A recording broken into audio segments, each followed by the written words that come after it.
right, hello and welcome to Forged in Chaos Daily. I'm Tyler Gray here with Lauren Ungeldi. Yes, we are creating these videos to go along with the release of the upcoming book, Forged in Chaos. So, all right, let's get started.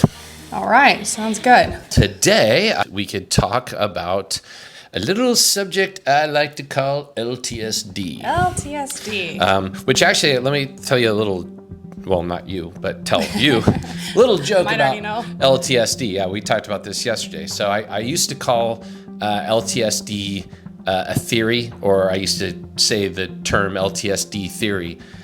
And now I am no longer going to call it a theory. It is it's a fact. Yeah. It's a fact. I say that half jokingly and half not. Half jokingly because most people won't agree with that, but half not because in my experience, whenever I talk to a group of veterans or people in that I think it would apply to, it resonates so immediately, and I mean within seconds. I'd say it's one of the top things we got feedback on from the book. Okay, so what is LTSD? It's a great question. Let's start with that. That's for someone who's sitting here going like, yes. Do I want to watch this? Yes. What does that mean? Great question. Probably important that we start with what the video is about. Crazy idea. So LTSD stands for lack of traumatic stress disorder. Now, why did I call it LTSD when people are attacking the D in PTSD? I called LTSD so it sounded like PTSD. I mean, that's just, it is what it is. I made up the name to be close to PTSD because it just sounded more interesting. Actually, that's not true. It sounds interesting, but it's also intended to be a flip on what PTSD is. So it's not, I don't have post-traumatic stress disorder. I have lack of traumatic stress disorder. And what that means is in my opinion, for a person to have post-traumatic stress disorder, they had no traumatic stress. I've never actually explained it this way, but think of this. Traumatic stress cannot be their baseline. It cannot be their normal and has to be event-based. Yeah. So therefore, a person that can get PTSD and can be or is diagnosed with PTSD has to have a basis of pre-traumatic stress. As a default setting. As a default setting. So their default setting has to be no traumatic stress. Then they have an event which causes severe traumatic stress. Because it's so far off the baseline. Because it's so outside of their normal baseline. Then 30 days later, minimum, which is a requirement of the diagnosis of PTSD within the DSM, must or cannot be assigned as a diagnosis prior to 30 days post the time of the event. So 31 days, let's just say, post-traumatic stress disorder. Now you've had a condition of no traumatic stress or an environment, a consistent, I would argue, environment of no traumatic stress. You have the event of traumatic stress. Then 30 days minimum later, you can be diagnosed with post-traumatic stress disorder, which is what? It's essentially a series, for lack of a better term, of conditions. Like or lingering effects. It's a series of lingering effects after the event that are directly associated with the event. For layman's terms. I'm going to explain where I came up with lack of traumatic stress disorder.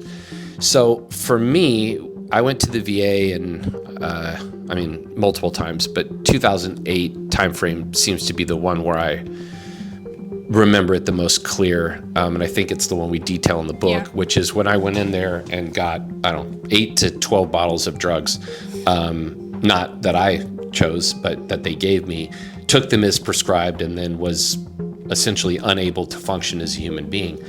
And I went in there and had a very honest conversations with them. I'm sure they loved you. And again, let me be clear, not that there's anything wrong with if someone was. I never went into the VA and said, hey, I'm suicidal. I'm thinking about hurting myself or others. I never did that. And the reason I never did is because I never was. I never felt truly suicidal. And again, anyone who's felt that way, that there's absolutely nothing wrong with that. I want to be clear on what my experience was. But I also want to be clear is I got prescribed 8 to 12 bottles of pills, and I didn't go in there saying I was suicidal. So if maybe I'd went in there and been like, I'm going to end it all right now, man, maybe I would have understood a little bit more the amount of drugs they prescribed me, but I didn't go in that way, and I still got that amount of medications. But I was told repeatedly that I had PTSD, and that was my official diagnosis. And I asked him multiple times, like, what does that exactly mean? What is PTSD? What are the symptoms? What are the signs? Even as an adult, as you know, I'm kind of still that inner child that's like, why, that's just who I am. And I kept asking why, and I kept getting the same response. And then I did probably what a child does as well, and went, I don't think so. I don't think that's what it is. And then I was told with a heavy level of disdain that, I wasn't the person with the psychology degree in the room, and that I was wrong and that they were right, and that, I was in denial of my condition. I left the VA that day, and I still to this day have not went back, which I probably should go back and, or not. And when I left that day, I promised myself, again, why did I not think it was PTSD? It just didn't, what they were telling me it was, just didn't correlate to how I felt. I was a subject matter expert in how I felt. And so when they were telling me, well, PTSD, you would feel this, I was like, well, I don't feel that. And they were like, I think you do. You just don't realize you do. And I'm like, no, I don't think I do. So it went back and forth. So when I left that day, I was like, it doesn't fit how I feel. And I told the psychiatrist, psychologist, therapist, whatever it was, I don't remember, I keep telling you how it feels, and you keep telling me how I should feel. Yeah. And it just, something's not clicking here. So I left that day, and I made a promise to myself. I'm like, I am going to figure this out. I don't think this is correct. I didn't know much, but I knew that I just felt that I needed to solve it on my own. The way my brain works, I get very detective-like. If something doesn't make sense and I can't explain it, I will obsess about it until I figure it out. There are very bad negative side effects of this, and there's some good ones. And this whole theory came from one of the good side effects, but there's also a lot of negative ones. But I just was like, I just started obsessing about it, and I was like, I'm gonna figure this out. And that was just my own kind of internal obsession of being able to answer it really to myself. I only intended it to answer it for me. Yeah. I didn't intend to answer it for other people like we're trying to do with this book. I just needed to have an answer for myself. And where the breakthrough moment happened, where you felt like the detective put the clues together, it's like, we gotta break in the case. I mean, there was several, obviously, as you know. There was several. There was many clues, as any breakthrough comes. The big one, which we detail in the book, was the firefighter situation, which I won't bore you with it since it's in the book. Read the book.